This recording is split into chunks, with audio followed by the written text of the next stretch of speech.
Hi every one. ഇന്ന് നോക്കാൻ വേണ്ടി പോകുന്നത് വളരെ ഇമ്പോർട്ടൻ്റ് ആയിട്ടുള്ളൊരു ക്വസ്റ്റ്യനാണ്. മിക്കപ്പോഴും ഐൻ്റെ റീഡ്രോ ക്വസ്റ്റ്യൻ വരാറുണ്ട്. അത് ഈ കഴിഞ്ഞ മോഡൽ എക്സാമിന് വന്നിരുന്നു. ഇത് 2023 SLC ക്വസ്റ്റ്യൻ പേപ്പറിലെ ഒരു ക്വസ്റ്റ്യനാണ്. 4 മാർക്കിൻ്റെ ക്വസ്റ്റ്യനാണ്. Redraw the diagram, name and label the parts indicated below. എല്ലാ ഭാഗവും ഒന്നും എന്താണ് ആവശ്യമില്ല, വരച്ച് മാർക്ക് ചെയ്യേണ്ട ആവശ്യമില്ല.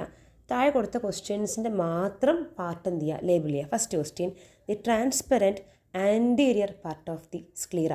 സ്ക്ലീറയുടെ മുന്നിൽ കാണുന്ന സുതാര്യമായിട്ടുള്ള മുൻഭാഗമാണ് എന്ത്, നമുക്കറിയാം, cornea. B, the point of maximum visual clarity. നമുക്കറിയാം, നമുക്ക് 2 പോയിന്റിലാണ്, സ്പോട്ടുകളുണ്ട്. ബ്ലൈൻഡ് സ്പോട്ടും ഉണ്ട്, യെല്ലോ സ്പോട്ടും ഉണ്ട്. പീതബിന്ദുണ്ട്, അന്ധബിന്ദുണ്ട്. ഇതിൽ point of maximum visual clarity, ഏറ്റവും നന്ന ക്ലാരിറ്റിയിൽ വിഷ്വൽ കിട്ടുന്ന റെറ്റിനയുടെ പോർഷനാണ് ഇത്, യെല്ലോ സ്പോട്ട്, പീതബിന്ദു.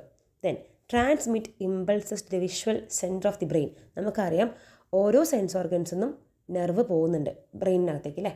അപ്പോൾ ഐന്ന് കണ്ണെന്ന് പോകുന്ന നെർവാണിത്, നേത്രനാഡി അഥവാ ഒപ്റ്റിക് നെർവ്. ഇനി നമുക്കിതിൽ ഓരോ പാർട്സ് എവിടേക്കാന്ന് നോക്കാം.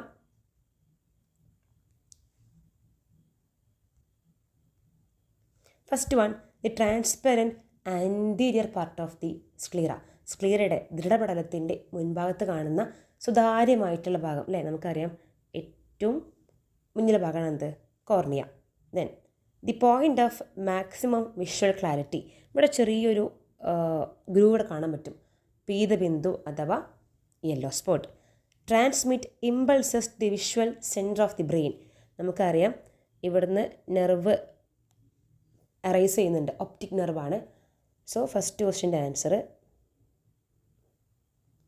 A, then B, then C.